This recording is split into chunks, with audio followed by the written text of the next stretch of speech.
Bismillah ar-Rahman ar-Rahim. Assalamu alaikum wa rahmatullahi wa barakatuh. This is the second part of the video.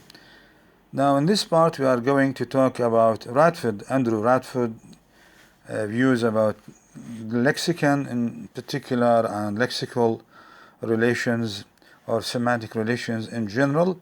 And then we proceed to deal with a number of lexical relations or aspects through examples.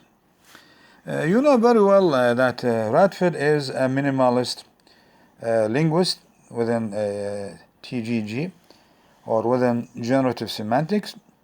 For him, for Radford, he says that the meaning is what is a part of cognitive processing. So it is a cognitive process. That is why here the model of the lexicon that we talk about should represent this notion. And then we talk about a number of semantic aspects or a number of semantic relations as illustrated or as presented by Radford in his book Linguistics: A Minimalist Introduction. The first type of relation is what is called entailment and hyponymy. This is a relation, word meaning or word relation of inclusion. التضمين here. يعني for example here if we talk about example number, you see that 132, when we say for example A, Max managed to finish infinite jest, implicitly we mean here, or it entails or it includes the meaning of, it means that implicitly that Max finished infinite jest and so on. That is why for Radford, that when a sentence entails a sentence, another sentence, only here if whenever we say that the first sentence is true. That is why when the first sentence is it true, as in this one, so when sentence number A is it true, so sentence number B should be true. But not as in this example here, because you see that in example number 134, when we said the dodo is extinct and Berlin is the capital of Germany. Yani here there is no relevance, there is no relation between. That is why here, because sentence A is not true, that is why there is no an inclusion or entailment relation. The other example given by Radford is 135. So here when we say Max failed to finish infinite jest, we implicitly mean Max did not finish the infinite jest. So here we have what's called meaning inclusion or entailment.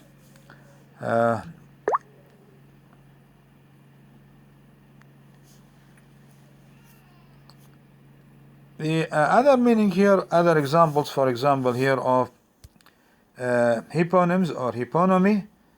And here for example when we say that X is a lion, as in this example, when we say X is a lion, so it entails that X is an animal. So a lion entails the meaning of an animal. So that is why we have semantic relation of inclusion. So we have a sort of hyponymy here. And the same thing for when we say that the thing in the cage is a lion. بمعنى implicitly it includes or it entails that the thing in the cage is an animal. And when we say the thing in the grass is a snake, so implicitly we mean it includes the meaning or entails the meaning that the thing in the grass is what is a reptile. And also when we say the thing in the tree is a sparrow, for example here, so that is why here the thing is in the tree is a bird, and so on and so forth. Now we proceed to talk about another type. Right. By the way, here for Radford, he goes further on. He says that usually here he is talking here about taxonomy, or about the higher structure, the superordinate, and then we talk about taxonomy here, as in this example, in this diagram here. When we talk about animals, for examples such as lion, dog, and cow, for Radford he says that lion, dog, and cow are co-hyponyms. All they belong, to what? To the superordinate, the animal. And then the same thing for bird. Bird is superordinate. It is the coverage term, the umbrella term. So it includes different types or classes, like for example sparrow. So sparrow is a bird, and eagle is what? Is a bird. As storage is a bird also. By the way, so here this taxonomy, headed by the higher level of representation, semantic representation, which is creature, for example here. So the relation between lion and dog, lion and dog are co-hyponyms, while the relation between lion and animal is a relation of of superordinate here.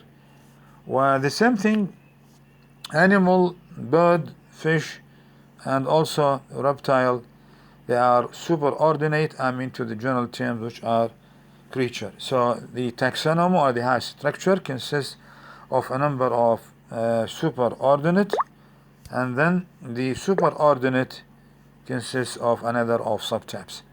So the relation between these elements, the members of the same superordinate, these are co-hyponyms, and the relation between each type, each class, with the umbrella or general term here, is the relation of animal is the superordinate. It covers a number of classes, and the same thing for animal, well, bird. All these are superordinate.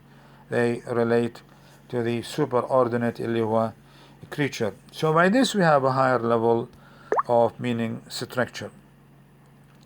However, sometimes, by the way, here this type of co-hyponyms, for example here, can be elicited in verbs meaning, as in this example, for example here. So when we say borrow, was steal, find, and buy, implicitly all these verbs, they include the meaning of get, and there is no possibility to borrow something if you do not get it. And the same thing for steal. If you la samhallah, anybody steals something, well, he gets it. So, but sometimes it is not possible to find the relation of hyponymy, for example, in verbs like move, for instance here. So verbs like walk, run, and stagger or crawl do not necessarily imply the meaning of move. Move.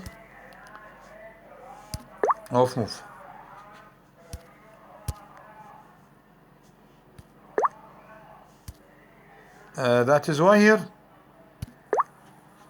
we go back now. Sorry, to the same examples here. We go back to the same examples here. Then we talk about another type, you see, that of meaning relations or semantic relations. Here Radford is talking about, in this example, in 152, is talking about lexical gap. Sometimes when there is no coverage term, when there is no umbrella term, as in 152, so we have what is called lexical gap. For example, all these verbs, think, believe, hope, wish, know, etc., they do not belong to one coverage or